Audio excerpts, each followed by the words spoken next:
네, 여러분 안녕하십니까? 아투 초대석입니다. 오늘은 경기도 수원시 정에서 당선되신 더불어민주당 박광원 의원을 모셨습니다. 박 의원님 안녕하십니까? 안녕하십니까? 네, 반갑습니다. 반갑습니다. 감사합니다. 네, 먼저 축하드립니다. 고맙습니다. 이제 삼선 의원이 되셨죠? 네. 수원시 정에서 출마하셔서 세 번 다 한 지역에서 세 번 그렇죠. 하신 거죠? 네. 네, 네. 제가 기억하기로는 보궐선거로 맞습니다. 들어오셔서 네. 국회의원 생활을 시작하신 걸로 그렇습니다. 알고 있는데 네. 어떻게 여러 가지 말씀을 그동안 하셨겠지만 우리 아시아투데이 독자들을 위해서 네. 소감 한 말씀 해주시죠. 네네. 정말 우선 유권자와 국민께 감사드리고요. 그 감사한 마음보다 훨씬 더 무거운 책임감 같은 것을 느끼게 됩니다. 네. 우리 당의 지도부들도 여러 가지 말씀을 하셨습니다만 정말로 이 저의 당선뿐만이 아니라 네. 굉장히 많은 의석을 국민들께서 더불어민주당에게 이렇게 몰아주신 네. 것에 굉장히 큰 저희들 나름대로 의미를 갖고 또 그에 합당한 책임의식을 갖고 의정활동을 해야 된다 하는 네, 그런 네. 다짐을 요즘 예. 시간마다 틈 나는 대로 하고 있습니다. 네, 네. 네. 그 의원 이번에 선거 활동을 하시면서 네. 어느 선거나 쉬운 선거는 없습니다만 네. 특히 이번 선거에서 가장 어려웠다, 힘들었다 하는 점은 어떤 점이 있었습니까? 제가 이제 아까 말씀하신 것처럼 2014년 보궐선거 때 그렇죠. 처음 수원정에 가서 네, 입후보해서 당선이 됐는데요. 네, 네, 그때는 김진표 의원님의 그 지역구 국회의원이셨는데 네. 2014년 경기도지사 선거에 나가셨어요. 예. 네, 그러시면 이제 의원직을 아, 사퇴하고 물려주신군요. 그렇죠. 그 지역에서 지역구를. 이제 보궐선거에 입후보를 해서 당선이 됐는데 그때 정말로 그때 절박했고 네, 제가 MBC를 다니다가 대책 없이 MBC를 그만두고 거의 한 2년 이상 네. 그 아무런 그 일이 없이 당에서 이제 봉사를 하고 예, 있을 예. 때거든요. 네, 네. 그게 정말로 절박했을 네, 때 네. 제가 뭐라고 할까 하여튼 당뇨로서 활동을 좀 하시던 그 시점이 대변인을 하고 있었습니다. 대변인, 대변인을 네, 하고 있었는데 원외 대변인을 하고 네. 있었는데 네, 네. 처음과 끝 예. 초심 이런 게 제가 선거운동을 하면서 가졌던 자세거든요. 처음과 네. 끝이 같게 한다. 예. 초심을 잃지 않는다. 아하, 네. 그 절박한 마음을 결코 잊어서는 안 된다 하는 그런 다짐을 하고 또 했는데 사람들이 유권자가 됐든 국민이 됐건 아니면은 보통 일반 시민이 됐건 네. 저 사람 달라졌네? 어허. 이런 얘기를 들어서는 안 안 된다는 된다. 게 네. 주위에서의 그런 이제 뭐라고 할까요? 조언이었고 저 예. 나름대로도 그런 다짐을 많이 했어요. 그리고 2016년 총선 때도 정말 뭐라고 할까요? 저 사람이 보궐선거 때 선거운동하는 자세가 똑같구나 하는 그런 느낌을 갖도록 하기 위해서 노력했고 이번도 마찬가지로 그런 자세를 하려고 했는데 이번에 제일 제가 안타깝고 아쉬웠던 것은 예. 어려웠던 것은 코로나 때문에 아하. 대면 접촉 선거운동 자체를 당이 사실상 금지를 시켰어요. 그렇죠. 자제하도록 했는데 말은 자제지만 실질적으로 대면 접촉 선거운동을 할 수가 없었습니다. 그게 네. 굉장히 어떻게 보면은 직접 소통을 못하니까 어려운 부분이었죠. 그러니까 할 수 있는 선거운동이 출근할 때 출근하는 그 지역 유권자나 국민들을 향해서 인사하는 것, 퇴근할 때 인사하는 것, 그다음에 SNS를 이용해서 메시지를 내는 것, 그다음에 전화로 일부 시간 날 때 하는 것. 근데 전화는 굉장히 한계가 있습니다. 네. 아무리 많이 전화해도 그렇죠. 네. 어려우니까 그런 어떤 선거운동의 제약이 그게 이번에 소통의 네. 직접적인 어떤 소통의 방식을 확 변화시켰거든요. 문화를 바꿔버렸어요, 코로나가. 그것이 초기에 적응하기 굉장히 어려웠는데 지나놓고 보니까 이제는 앞으로 이렇게 갈 수밖에 없겠구나 하는 생각도 들었습니다. 선거운동 방식의 변화도 이번 기회에 네. 새롭게 바뀌어야 된다는 그런 것을 느끼셨겠군요. 네. 이번에 아까도 말씀하셨지만은 여당이 압승을 했습니다. 네. 어쨌든 많은 의석을 여당에 몰아준 국민들의 뜻이 있지 않겠습니까? 네. 뭐라고 보시고 왜 이런 결과가 나왔다 생각하십니까? 저는 굉장히 뭐라고 할까요? 이게 어떤 그 우리가 눈에 보이지 않는 어떤 흐름, 그러니까 민심의 흐름이라고 얘기할 수도 있을 거고요. 어떤 시대의 흐름이라고 얘기할 수도 있을 텐데 그런 흐름 위에 대한민국이 있지 않나 아하. 하는 그런 생각을 합니다. 그러니까 사실은 이 코로나가 어떤 대전환의 시기를 앞당기는 측면이 있지만 코로나가 오기 전에 이미 저는 대한민국이 굉장히 중요한 대전환의 길목에 서 있었다 네. 하는 그런 이제 늘 느낌을 가졌는데요. 예를 들면 정치적으로 우리가 헌법 절차에 따라서 대통령을 파면하고 네. 새로운 대통령을 세웠단 말이죠. 이건 아마 세계 정치사에도 없는 일이죠. 그게 어떤 무력이라든지 또는 정말로 군부 쿠데타라든지 네. 뭐 이런 방식이 아니면은 이렇게 정상적인 헌법 질서에 따라서 질서에 따라서 대통령을 파면하고 이 새로운 리더십을 세운다는 그게 내가 주인인 나라를 만들겠다는 국민들의 강렬한 의사가 존재했고 마찬가지로 그 동력을 뒷받침한 것이 네.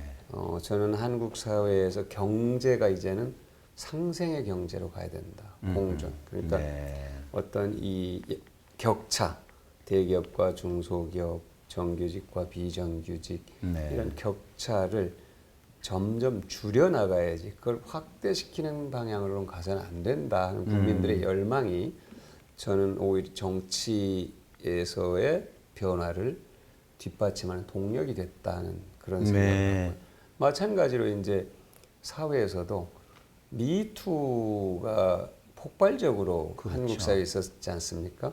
그러니까 한국 사회가 그동안 여성의 차별을 전제로 한 어떤 이 억압 구조 네. 그것이 너무나 당연스럽게 여겨져 왔었는데 그게 그 서 변호사죠. 네. 서 서지현 검사죠. 검사죠. 네. 서지현 검사의 어떤 고발로 네. 그게 본물이 터졌거든요. 본물이 터지면서 한국 사회 근본적으로 어떤 이 차별이 없는 사회에 대한 열망이 네. 터지기 시작했다 하는 게 저는 이제 뭐 더 얘기하려면 할 수 있습니다만 한국 사회 네. 대전환의 제가 어떤 몇 가지 요인이라고 하는 것들 정치, 경제, 사회를 보면 그런 어떤 그 움직임 흐름 속에서 지금 선거가 치러졌고. 선거가 치러졌다는 거죠. 그러니까 이게 저는 그렇게 저희들이 이거를 아전인수식으로 해석할 건 절대 아니고요. 네.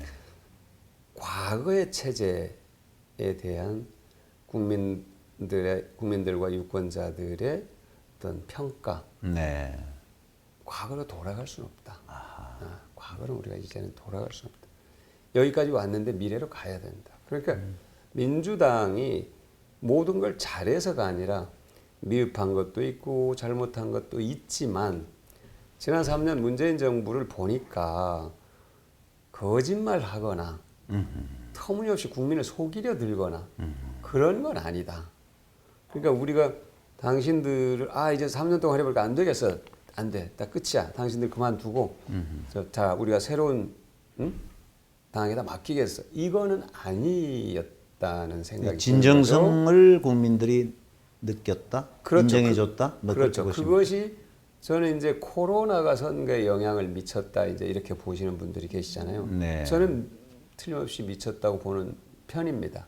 그러니까 그게 절대적이었느냐, 절대적인 것은 아니었느냐 가르지 않더라도 코로나가 왜 한국 K방역이 왜 세계의 주목을 받았는가 그들이 설명을 했어요. 네. 투명성, 개방성, 아하. 민주적 시민의식. 네. 그러니까 정부가 정보를 남김없이 다 공개를 했다는 거죠. 그게 일각에서는 뭐 인권 침해 문제 제기를 했습니다만 그건 인권 침해가 아니라 감염병을 예방하기 위한 최소한의 사회적 합의 이 범위 안에 있는 것이지 인권 침해라고 얘기는 할 수 없다. 추적하는 것이 말이에요. 동선 추적이. 네. 그런 것이 저는 국민들에게 이 정부가 거짓말하지 않는다고 우리에게 그런 어떤 믿음 같은 걸 주지 않았을까. 그리고 과거의 체제나 과거의 시대가 아니라 미래의 체제는 국민들과 소통하면서 적어도 국민들과 믿음을 바탕으로 한 그런 국정 운영 자세 네. 이걸 가져야 된다 하는 거를 매우 강력하게 저는 오히려 명령했다. 우리 당에게. 네. 그렇게 이해를 합니다. 정부 여당이 이제 책임감을 갖고 네. 국정을 이끌 수 있는 이제 동력을 확보를 했지 않습니까? 네. 앞으로가 중요합니다, 이제. 네. 그러면 지금 이러한 압도적인 승리를 기반으로 해서 민주당이 또 정부와 청와대가 야당과의 관계는 어떻게 하며 국정은 그동안 또 산적했던 문제를 어떻게 해결할 것인가에 대한 그 결과에 따라서 이제 2년 뒤에 또 그렇죠. 대통령 선거 평가를 받는 그렇죠. 것인데 네. 앞으로 국정 운영의 기조는 어떻게 가야 된다고 저는 생각하십니까? 한없이 겸손해야 된다고 생각합니다. 겸손해야 된다. 네. 네. 야당과도 끊임없이 소통하고 야당의 뜻을 헤아리려는 그 자세를 열린 마음으로 네. 겸손한 자세로 가져야 되고요. 국민들에게는 정말 끝없이 겸손해야 된다고 보거든요. 그러니까 종교적인 어떤 그 수사가 아니더라도 네. 겸손한 사람에게 더 한번 눈길을 주고 겸손한 사람에게 마음을 주고 권력은 겸손한 데서 생기는 것이다. 네. 이런 게 저는 뭐라고 할까? 최근에 선거 과정이나 저희들이 선거가 끝난 뒤에 우리 당이 취하는 행동이나 이런 데서도 어느 정도 저는 확인이 되고 있다고 봅니다. 그러니까 예. 국민들께서 압도적 다수를 만들어 준 것은 그것 갖고 당신들이 마음대로 해라 이 뜻은 아닙니다. 네. 당신들이 정말로 하고 싶은 정말로 통과하고 싶은 법안이 있을 때 그것이 하나의 받침이 돼야 되겠지만 그렇다고 해서 당신들 마음대로 아무 것이나 하라 그런 뜻은 아니거든요. 그러니까 네. 저는 국민의 뜻을 정확하게 헤아리려는 노력을 끊임없이 해야 되고 자세 또한 한없이 겸손해야 된다 하는 건데요.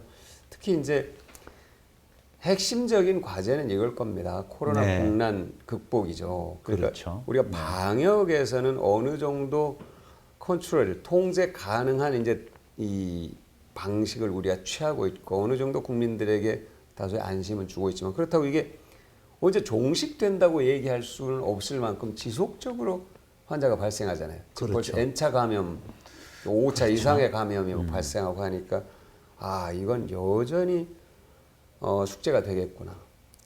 근데 한편으로 또 더 큰 이제 문제는 경제 문제란 말이죠. 경제를 어떻게 살릴 것이냐. 그렇죠. 그러니까 이게 우리만의 문제라면 우리가 정말로 허리띠 졸라매고 근무이라도 해서 살리면은 다시 갈 수 있을 텐데 이게 세계적으로 맞습니다. 동반 수축을 하니까요.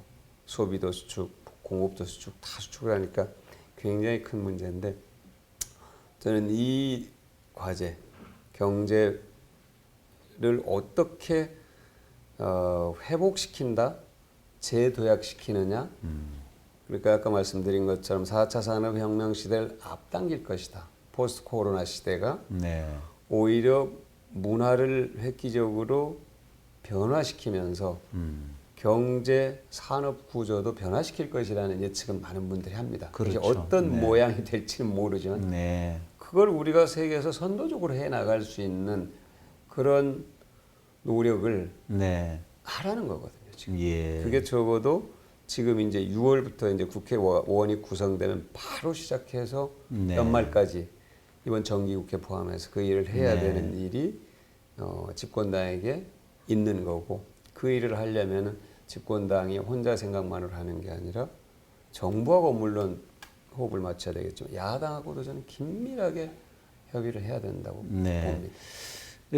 코로나 위기를 극복하고 경제를 회생시키고 하는 문제에 대해서 야당이 협조 안 할 일은 없을 것 같은데 그렇죠. 문제는 이제 실질적으로 협상하는 과정에서 이해관계가 걸린다거나 또는 정략적인 문제에 맞닥뜨렸을 때 네. 어떻게 하느냐가 실질적인 태도를 보는 거거든요. 네, 네. 그럴 때 이제 야당이 정말 정무적 또는 이념적인 문제 이런 문제에 있어서 강하게 밀고 갈 것이냐 아니면 그걸 야당하고의 간극을 대화나 토론을 통해서 좀 좁혀 나갈 것이냐 하는 그런 문제 가지고도 판단할 수 있을 것 같습니다. 네, 네. 네, 네. 저는 한 두 가지를 우선 말씀을 드리고 싶은데요. 네. 하나는 원구성 협상일 겁니다. 예. 그건 이제 사실 국회의장은 더불어민주당이 맡고 부의장은 미래통합당 한 분, 더불어민주당 한 분 이게 사실 예. 이거는 다 정해져 있어요. 그렇죠. 전혀 네. 그건 걱정할 필요가 없는데요.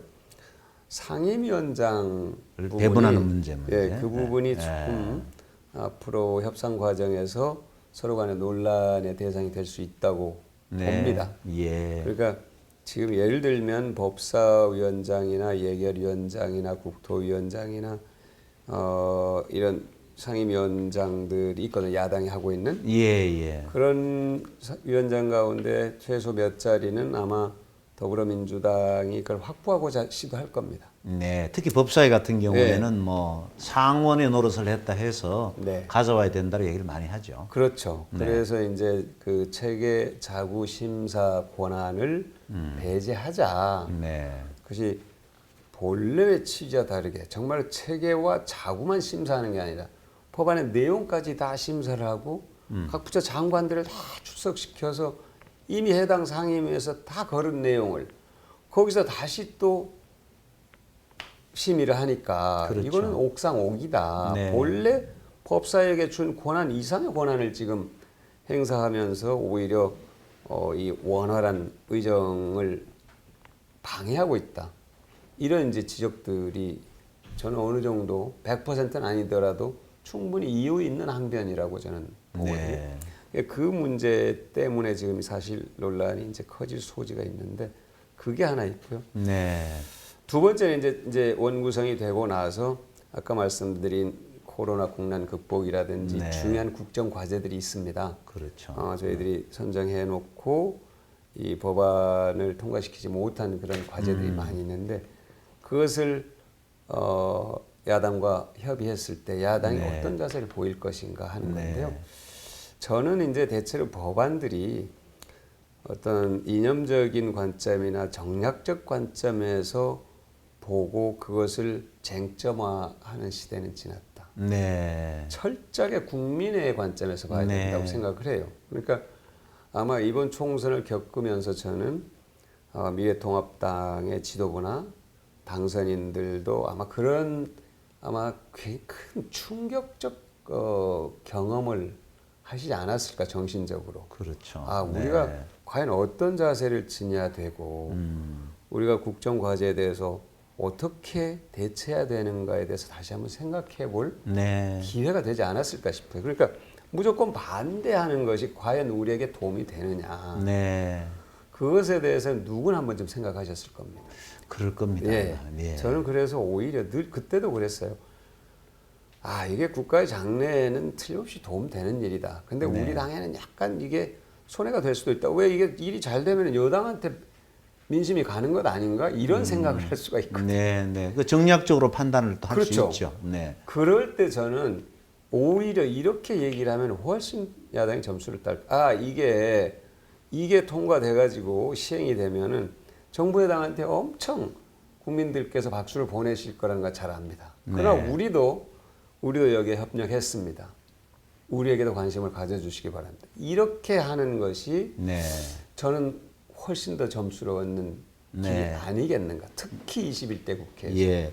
과거에 보면은 이제 여당이 그 10여 년 전에 노무현 대통령 때 여러 가지 다수당을 점유했을 때가 있었죠. 그때 네. 뭐 사학법이니 국가보안법 맞습니다. 이런 예. 정쟁을 불러일으킬 수 있는 법안을 무리하게 추진하는 과정에서 또 그 당시 열린우리당이 그렇죠. 상당히 저항을 받았단 맞습니다. 말이죠. 이제 네. 그런 상황이 똑같이 재현되지 않을까 하는 우려가 있고 또 거꾸로 네. 야당은 무조건 반대를 하다가 사실은 지금 선거 결과를 보면 무조건 반대해서는 안 되겠구나. 네. 이런 교훈을 얻을 수가 있기 때문에 네. 여야가 그런 관점에서 역지사지한다는 맞습니다. 관점에서 좀 바꿔서 생각하면 충분히 협상하지 않을까 싶은데 네. 그 여당이 어쨌든 그런 분위기를 주도해 줘야 되는 거죠. 맞습니다. 굉장히 중요한 데 말씀을 우리 사장님께서 하셨는데요. 그러니까 바로 다 보셨겠지만 저희들이 그 출구조사 발표하는 순간부터 네, 직전에 이제 어느 정도 그 사전에 정보가 좀 돌지 않습니까? 그렇죠. 각 언론사들 출구조사 동에 정확하게는 아니더라도 이게 어느 정도 예측하는 그런 이제 얘기들이 도니까 지도부에서 절대 그때 코로나 때니까 전부 이제 마스크를 쓰고 네, 우리가 환호작약하는 모습을 보이는 것은 지금 국민들의 정서와는 맞지 않는 것 같다. 네, 무거운 책임감을 느끼는 그런 분위기가 지금은 훨씬 더 국민들에게 설득력이 있다. 네, 그런 그렇죠. 이심전심으로 지도부가 동시에 그런 얘기들을 하고 그러니까 전부 다 박수는 쳤지만 우리가 만세 부르거나 만세 그래. 부르지 않았죠. 그리고 뭐 자제하고 그렇죠. 그런 분위기가 있었죠. 맞습니다. 그리고 나서 그다음 첫 회의에서 이해찬 대표께서 우리가 한때 했던 것을 기억하고 있는데 그때 명확하게 반성해야 된다. 그 얘기가 아까 말씀하신 4대 네. 법 개정, 뭐 사학법, 네, 국가보안법, 뭐 언론개혁법, 뭐 이런 맞습니다. 법안들 아닙니까? 네. 물론 그게 굉장히 중요한 법안이면 틀림없습니다. 그러나 그 법안이 어떤 이 정치 세력 간의 큰 싸움의 중심에 딱 서고 네, 그때부터 대립 구조가 형성이 되다 보니까 국회는 한 발도 나가지 네. 않고 국민들은 저게 저 문제가 중요한 문제인 거는 맞는 것 같은데 내 하루하루의 삶과는 어떤 관계가 있는 문제냐 이런 생각을 하시거든요. 네, 그러니까 그렇게 우리가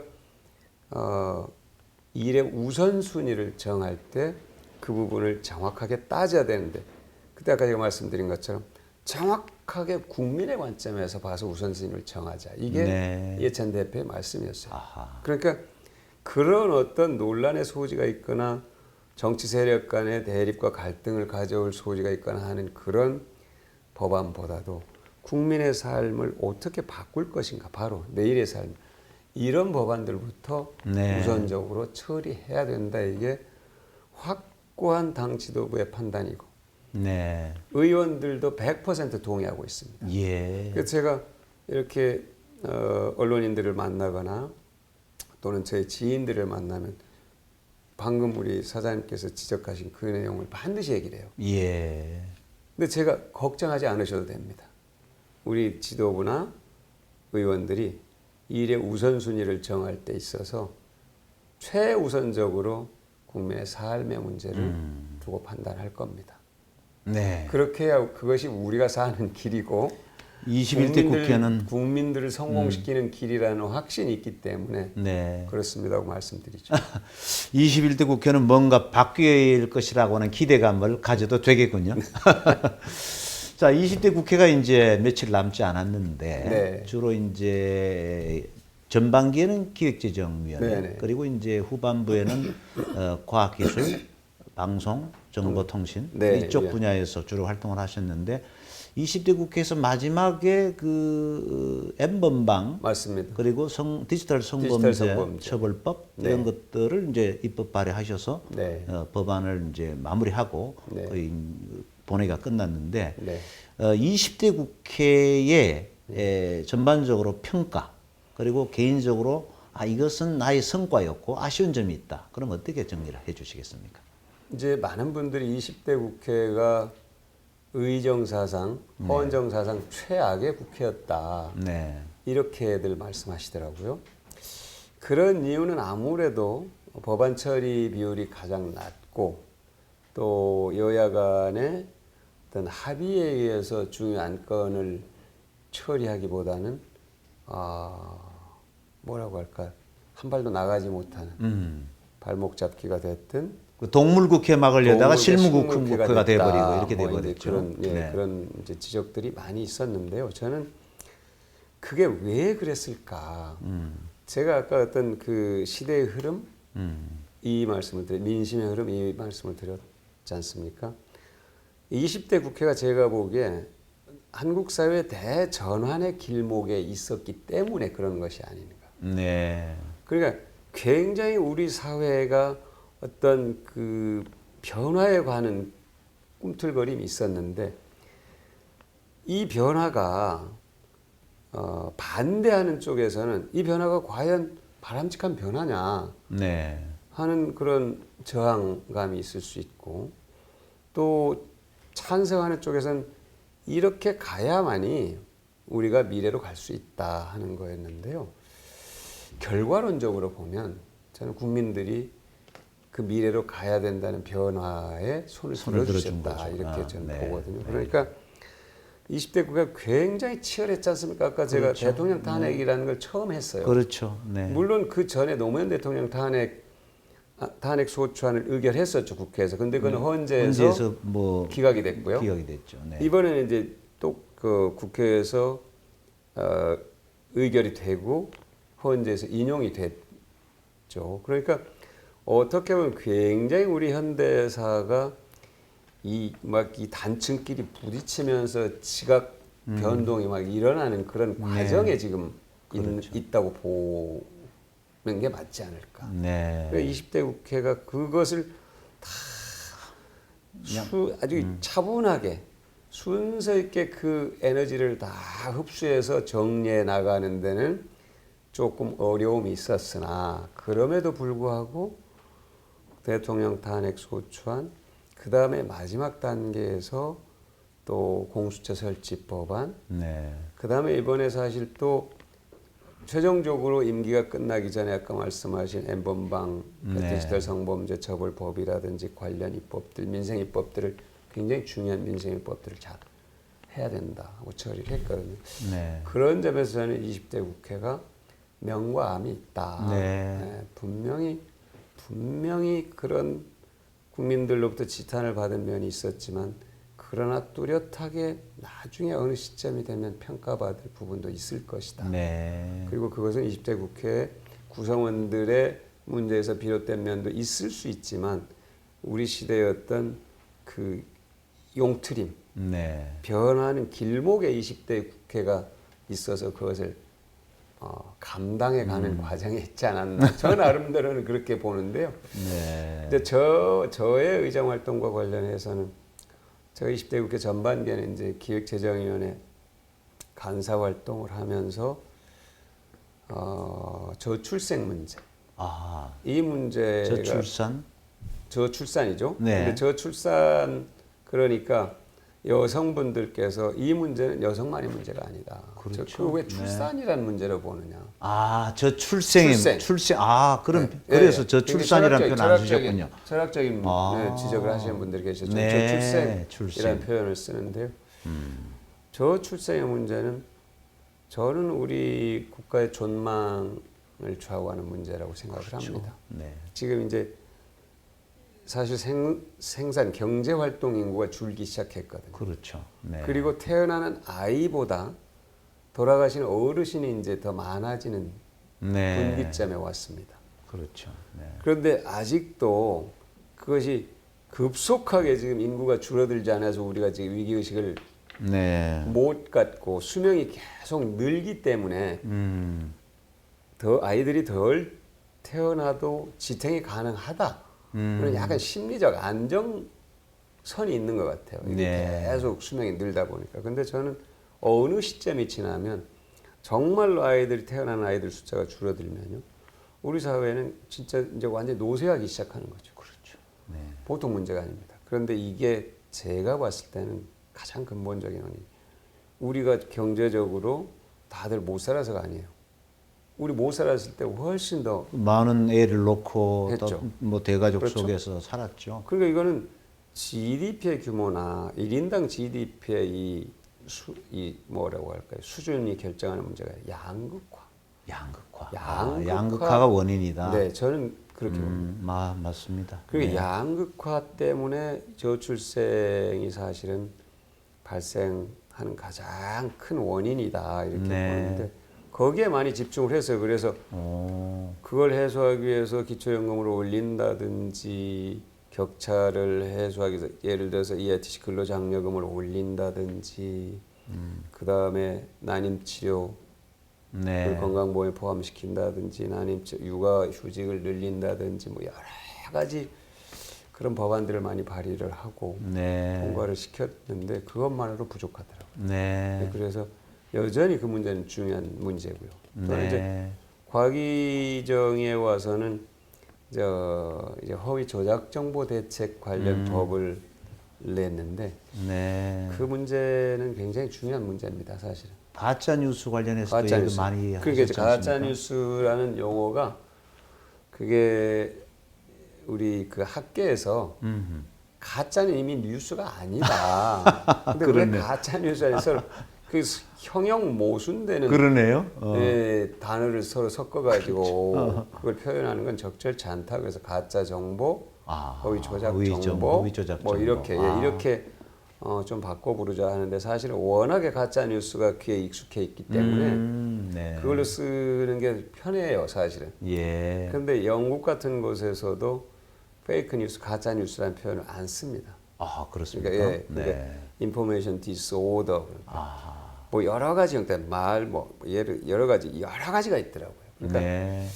그런데 어쨌든 그 허위 조작 정보가 표현의 자유를 허위 조작 정보 대책이 표현의 자유를 위축시킬 수 있다는 우려를 제가 굉장히 많은 분들로부터 이제 들었어요. 문제 제기. 그러니까 예를 들면 민원연, 그렇죠. 그다음에 네. 또 기자협회, 그다음에 민변, 그다음에 또 뭐 여러 군데 얘기 들었는데 제가 쉬운 문제는 아니네요. 그게. 예, 그래서 제가 그렇게 반박을 했어요. 지금 논에 농작물이 있고 잡초가 자라는데 이 잡초를 뽑아주지 않으면 농작물이 다 피해를 입게 된다. 그러니까 건강한 언론조차도 이 허위 조작 정보가 고사시킬 수 있다. 그렇죠. 놔두면. 네. 그래서 제가 실제로 언론인들한테 그랬어요. 이거 놔두면 보세요. 광고 시장 잠식해 갈 거고요. 맞습니다. 구독자 수 잠식해 갈 겁니다. 회사에 가서 제대로 보고하세요. 그런데 회사 어느 미디어가 제가 그 대책을 내놨더니 보수 논객 죽이기다 이러고 프레임을 탁 씌우니까 네. 사실 야당에서도 관련법을 굉장히 많이 냈거든요. 근데 네. 일곱 건이나 냈어요. 네. 그런데 그 시비가 탁 스톱이 돼버렸어요. 한 발짝도 못 나갔어요. 네. 그래서 저는 21대 국회에서 굉장히 중요하게 다뤄야 될 법이고 언론인들이 이 문제를 제대로 인식을 해야 된다고 봐요. 네. 대책은 3가지 정도 될 겁니다. 그러니까 공적 규제를 강화하는 것, 법으로 허위 조작 정보에 대해서 모니터링을 하고 그건 법에 정해서 해야죠. 아무렇게 하면 안 되고 그 다음에 그 이른바 기성 미디어들은 그 뭡니까 언론중재위나 방송통신심의 현재 있는 제도에서 다 그거는 규제를 받죠. 그렇죠. 그걸로 예. 됩니다. 네. 지금 제가 얘기하는 건 SNS에서 유통되는 허위 조작 정보를 그렇죠. 얘기하는 거거든요. 네. 그러니까 그 정보를 유통시키면서 경제적 이득을 얻는 플랫폼 사업자들에게 사회적 책임을 부과하는 겁니다. 네. 모니터링하고 명백한 허위 조작 정보, 혐오, 증오 표현 이런 건 스스로 걸러내라. 네. 그런 이제 의무를 부과하는 건데. 자율 규제 이런 그렇죠. 쪽으로만. 그렇게 하고 또 하나는 이제 미디어 리터러시 교육, 미디어 제대로 읽는 그런 교육. 그 다음에 팩트 체크, 민간 팩트 체크 기능을 활성화할 수 있도록 지원하는 어떤 근거, 그 민간 팩트 체크 기능을 지원할 수 있는 근거를 마련하는 법. 이런 정도를 제가 크게 이제 생각하는데 하나도 못 나갔어요. 20대. 굉장히 중요한 과제예요. 21대 때 계속 추진을 21대 때 좀 계속 하셔야겠네. 어쨌든 제가 어느 위원회를 가든 그 네. 문제는 좀 여러 의원들과 뜻을 모아서 네. 해야 될 부분이라고 생각을 합니다. 뭐 좀 전에 말씀하셨습니다만 어느 위원회를 가든 이런 말씀을 하셨는데 어떻게 21대는 상임위원장을 맡으셔야 되잖아요, 이제.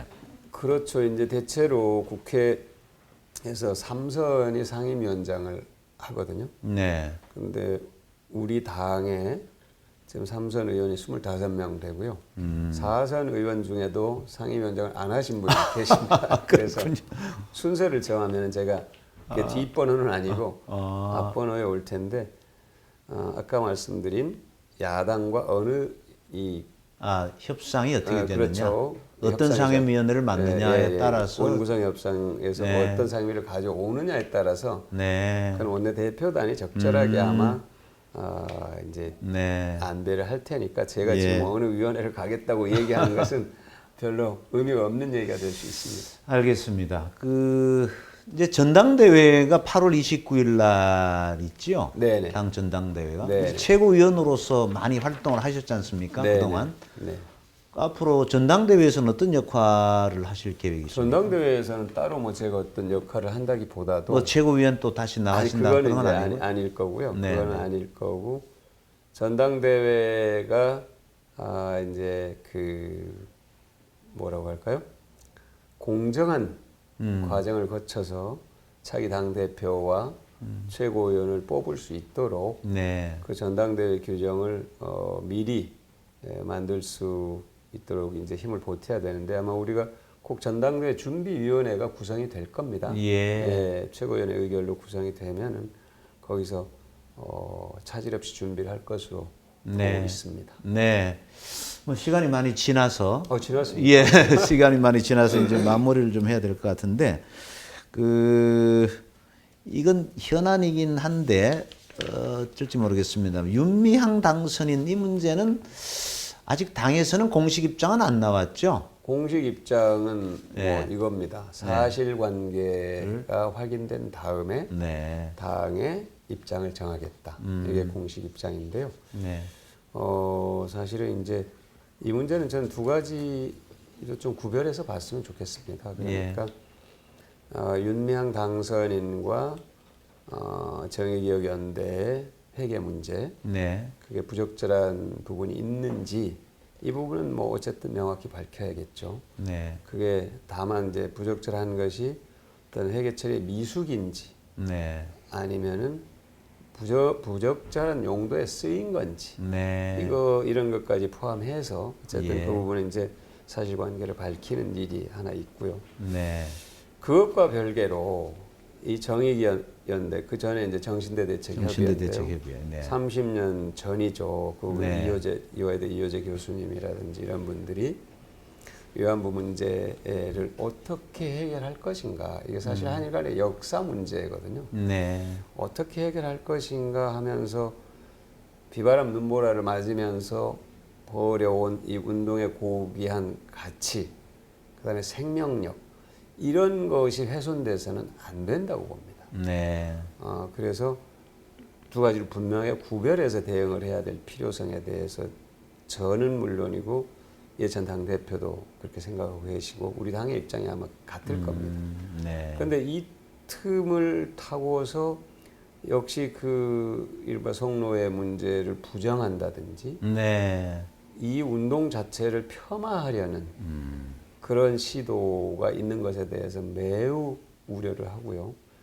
거기에 더 나가서 이제 일본의 일부 언론들이 이 한국에서 있었던 이 위안부 문제를 바로잡기 위한 이 시민사회 운동을 문제 삼고 나왔어요. 아하, 이 운동 방식이 바뀌어야 된다.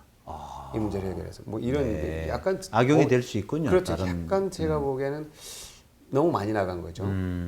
그런 부분에 대해서 굉장히 이제 걱정스러운데 저는 국민들께서 그걸 제대로 판단하실 겁니다. 네, 그러니까 아까 처음에 말씀드린 윤미향 당선인과 정의연대 회계 문제와 네, 이 운동이 갖고 있는 고귀한 가치와 생명력 이것은 저는 구별해서 네. 보실 거다 이런 네. 믿음을 갖습니다. 알겠습니다. 국민들이 그 점에 있어서 네, 그다지 네. 걱정을 하지 않습니다. 알겠습니다.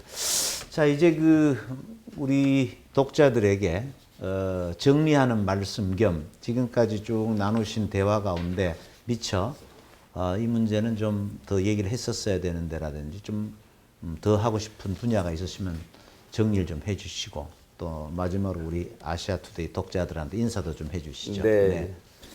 저는 정말로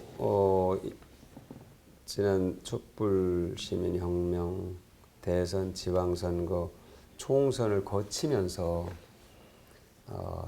놀라운 경험을 한 거죠. 네. 그러니까 우리 사장님이나 저도 근데 한때 이제 정치 분야를 취재했던 사람으로서 정치 선거가 늘 어떤 집권당에 힘을 실어줬다가 나중에 견제 세력에 힘을 네. 실어줬다 이게 반복되는 그러니까 지그재그로 예. 그런 어떤 우리가 그 선거 결과를 봐왔기 때문에 이런 선거 결과는 처음 보는 거거든요. 사실. 그렇죠. 네.